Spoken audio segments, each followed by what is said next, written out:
कार्बिआंलंनि जिथु जेंना बे जेंनाया बारायनायनिफ्राय बारायदों। कार्बिआंलंआव रायजो जानाय बर'फ्रा ट्राइबेल नङा होननानै बे गनायथि मोननाया जोंनि थाखाय दुखुनांथाव।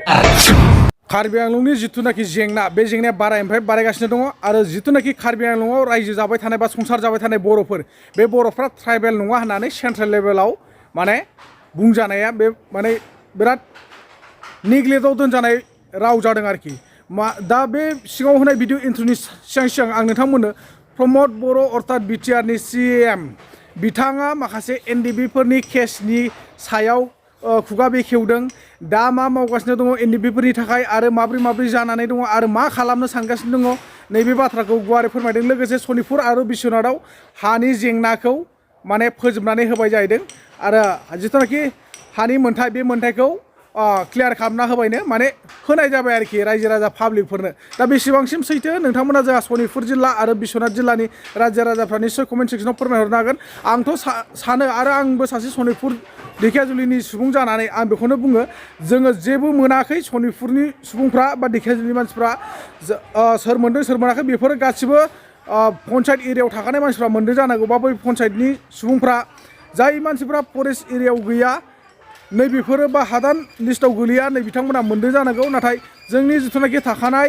हादानखा बे हादाननि सायाव जेबो खामानि मावनानै होनो हायाखै जोंहा बिटिआरनि CM प्रमद बर' सारा अर्थात BJPनि मानसिफ्रा आरोखि नङा होमबा। बिथांमोना जेबो खामानि मावनायखौ जों नुनो मोनाखै दासिमावबो आरो दिनैसिमावबो। आरो NDFBनि खामानिखौ बिथांमोना मा मावनो दिनैसिम 5 बोसोर जालांबाय प्रमद बर' सार नोंथाङा एसे लाजिनांसिगौमोन। दा नोंथाङा 2025 सननि इलेक्सन खाथियाव फैनायखाय इलेक्सना मोखाङाव फैनायखाय रायजो राजाखौ नोंथांनि खुगानि गोदै रावजों फुस्लायनो सानदों नङासै होमबा। नोंथाङा बेफोरबायदिजों खै बोसोर रायजो राजाखौ थगायबावगोन। जोबथा बेसेबांबा गिदिर मोनसे नोंथाङा थगायलांखाबाय बेनो जाहैबाय मा नोंथाङा बड'लेण्डनि मुङै सोमावसारनाया न' बड'लेण्ड न' रेस होननाया थाङै थुङै न' बिटिआर न' रेससो जाहैबाय। थाङै थुङै मा बिटिआर मोननायनि उनावबो बिटिआरजोंनो थगायनानै दलरै जिरायनानै फज'नानै दोनजाबाय। दा बेनो जोंनि बर' हारिखौ थगायनाय मोनसे फिथाइ। दा नोंथांखौ रावबो जोंनि बर' हारिया 100आव 90%बो बा 50%आनो नोंथांखौ फ्रायानो जोंनि बर' समाजनि सुबुंफ्रा फोथायनो गोब्राब जाबाय। मानो होनना बुङोब्ला नोंथाङा मोनसे समनिफ्राय दिनैसिमबो थगायबोगासिनो दङ। सेथियाव नोंथाङा न' बड'लेण्ड न' रेस होननानै बिटिआरखौ लानानै फैबाय बे मोनसे थगायनाय। बे नैथियाव जाहैबाय नोंथाङा NDFBफोरखौ लानानै बिटिआर एकर्ड खालामनायनि गेजेरजों NDFBफोरखौ रिहेबिलिटेसन होआलासिनो मार्टियारफोरनि न'खरनो जेबो अनसुंथाइ होआलासिनो NDFBफोरखौ जोबथेसालिनिफ्राय उदां खालामालासिनो जोबथेसालियावनो जोबनानै दोनबाय थानाय आरो गोदान सुबुंफोरखौ हमै बोखां जेलाव सोबाय थानाय नैबे मोनसे नोंथांनि नैथि थगायनाय। आरो थामथियाव जाहैबाय नोंथाङा मा थाखानाय BTCखौनो अर्थात थाखानाय BTCनि सिटखौ सेनानै लानाय बे मोनसे थगायनाय आरोखि। दा जोङो बुङोब्ला नोंथांमोना नंखाय सानो नोंथांमोना जिखियानो सानबाय था नोंथांमोननियाव जोंनि रावा हाबहैया जों बेखौ मिथिया। दिनैनि दिनाव नोंथाङा मावथारनांगौमोन। नोंथाङा जुदि रायजो राजाजों अनजानो लुगैदोंब्ला हारिनि अननायखौ लुगैदोंब्ला नोंथाङा बेफोरबायदि थगायनामोन आरो नोंथाङा अरायसम हारिनि बा समाजनि माखासे जेंनाफोरखौ फोजोबना होनांगौमोन नैबेखौसो आं सानो। दा नोंथांमोना बारा गोलाव बुंनो सानला गिबियाव नोंथांमोना प्रमद बर' सारखौनो होनांसिगोन जों CM बिटिआरनि बिथाङा मा बुंदों बेखौ गुवारै नायना लादो। बिनि उनाव नोंथांमोना सिगाङाव होनाय भिडिअ इन्ट्र'नि सायाव कार्बिआंलंआव मा जेंना जादों आरो कार्बिआंलंनि बर'फोरखौ मानो ट्राइबेल नङा होननानै बुंदों आरो कार्बिआंलंआव मा जेंनाया बारायनो थांगासिनो दं बा बारायगासिनो दं नैखौ नोंथांमोना गुवारै नायना लादो। नोंथांमोना निश्चय कमेन्ट सेक्सनाव फोरमायहरदो। 2020 मायथाइनि 27 जानुवारियाव बिटिआर गोरोबथाया जादोंमोन आरो बिनिफ्राय 5 बोसोर कमप्लिट जाबाय। दा बे 5 बोसोराव जोंनि जिखिनि दफाफोर गोबाङानो इमप्लिमेन्ट जाबाय माखासेया दंबावो बेखौ जोङो लासै जोङो इमप्लिमेन्ट खालामनो थाखाय सानदों। दिनै बयबो रायलायनाय मोनसे बाथ्राया जाबाय जे NDFBनि जोंनि दैदेनगिरि बिथांमोना जेलाव दङ आरो जिखिना आगोलावनो कनभिक्ट जाखादोंमोन बिथांमोनखौ जुडिशियेल प्रसेसनि गेजेरजों केसखौ फोजोबनांगोन। नंखायनो माखासे प्रसेसा सोलिगासिनो दङ। जायफोर दिनै जेलाव दङ बिथांमोननि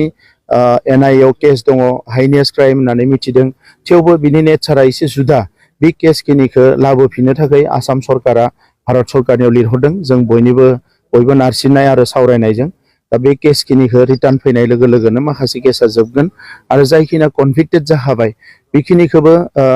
सावरायबाय थानाय जादों। दायो सुप्रिम कर्टआव बे केसखौ नांबाय थानाय जादों बिथांमोना माखासे मानसिया बेखौ नेतृत्व लादों आरो जों सापर्ट होगासिनो दङ दा बे केसखौबो जोङो लासैनो गभर्नमेन्टनिफ्रायबो खोब सावरायनो थाखाय जोङो लामा लादों जाहाथे फोजोबनो हायो जिहेतु जुडिसियारिनि सायावनो सोनारनानै माखासे मानसिफ्रा खामानि मावबाय थादोंमोन दा बे लाइनावनो जोंबो लामा नायदों नाथाय थेवबो पलिटिकेल लाइनावबो जोङो आरोबाव प्रेसार होनानै खामानि मावनो थाखाय थियारि जागासिनो दङ आङो मिजिंथिदों बे केसफोरखौ जों लासै लासै फोजोबजोबनो हागोन बेखौ नागारनानै जि गामि सोसननाय दासिम 60 गामि सोसननाय जाबाय बाखि गामिफोरखौबो सोसननो थाखाय खामानि मावगासिनो दङ बिनि गेजेराव मोनसेया जाहैबाय नैबे माबाया मा होनो इखो जोंहा जिखिनि सनितपुर आरो बिश्वनाथनि फरेस्ट एरियानि हा दा बे फरेस्टआव आगोलाव मानसि गैयि बायदि बिथांमोना बुङोमोन नाथाय दा फरेस्ट एरियायाव जिखिनि रायजो जाबाय बिथांमोननि मेजरिटि मेक्सिमामनिनो हानि मोन्थायखौ होनाय जाबाय दा बियो लासैनो बे ओनसोलफ्राबो रेभिनिउ लाइनाव फैगासिनो दङ दा अब्ला जोङो जिहेतु रेभिनिउ ओनसोलखौ लानानै जोङो कन्टिगिउटि गामिखौ जोङो बिदों जाय गामिफ्रा कन्टिनिउवास मोनसे माबायाव दङ गहपुरसिम एबा सिमुलुगुरिसिम बे गामिखिनिनि सावरायनाया जागासिनो दङ बिनि बादै जोंनि जिखिनि इनस्टिट्यूशन्स बियो कभिडनि थाखाय बोसोरसे फासयलांदोंमोन नाथाय दायो प्राय 80% जि इनस्टिट्यूशनफोर बिनाय बिनि खामानिया कमप्लिट जाबाय आरो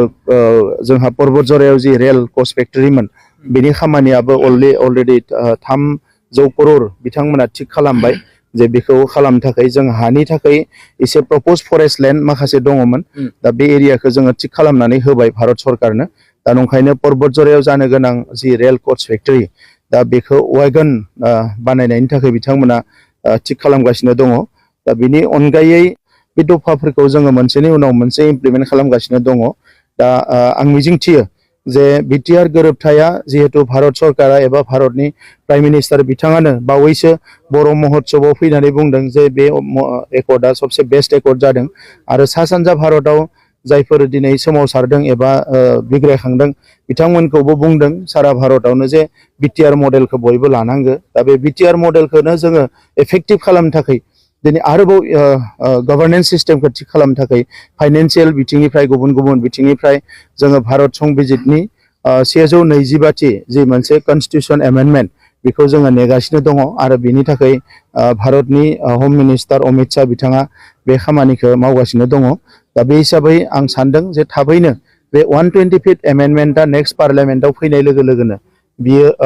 माबा जागोन मा होनो जोंनि जि मोनथायफोरखौ मोननांगौ बेखौ जों मोनफुंगोन गोदान डिपार्टमेन्ट जिखिनिखौ जोङो बिटिआर एकर्डआव लिरनाय दङमोन बे डिपार्टमेन्ट खिनिखौबो मोननायनि लामायाव दङ थाबैनो दा बे डिपार्टमेन्ट खिनिखौ मोननाय आरो 6 सिडिउल काउन्सिलखौ आरोबाव मोर पावार होनाय बे गासैबो 125th एमेन्डमेन्टआव फैगोन आरो फेब्रुवारि दाननि गेजेराव जानो गोनां पार्लियामेन्टआव बे एमेन्डमेन्टआ फैयोब्ला लोगो लोगोनो जोङो आरोबाव जोंनि 6 सिडिउल काउन्सिलफ्रा स्ट्रेंथेन जागोन गुबुन काउन्सिलफोरनियाव जिखिनि दङ गैया बेखौथ' बिथांमोना प्लेस खालामदों नाथाय बिटिसि हिसाबै बा बिटिआर हिसाबै जोंबो जोंनिखिनिखौ मोनगोन बिटिआरनि बायजोनि जिबिलाक जेंनाफोर दङ जिहेतु थामथि बर' गोजोन गोरोबथानि गेजेरजों जोङो बिटिआरनि बायजोआवबो मोनसे गावखुंथाय मोननो हाबाय बे गावखुंथायखौ बोरैहाय जों दाफुंजोबना लानो हायो गामि सोसननाय बियाब दानाय बेखौ बिसायख'थिसिम लांनाय बेजों लोगोसे कार्बि आंलंनि बर'फोरनि जिथु जेंना दिनैसिमबो हाजोआरि ट्राइबेल मर्यादा मोनाखै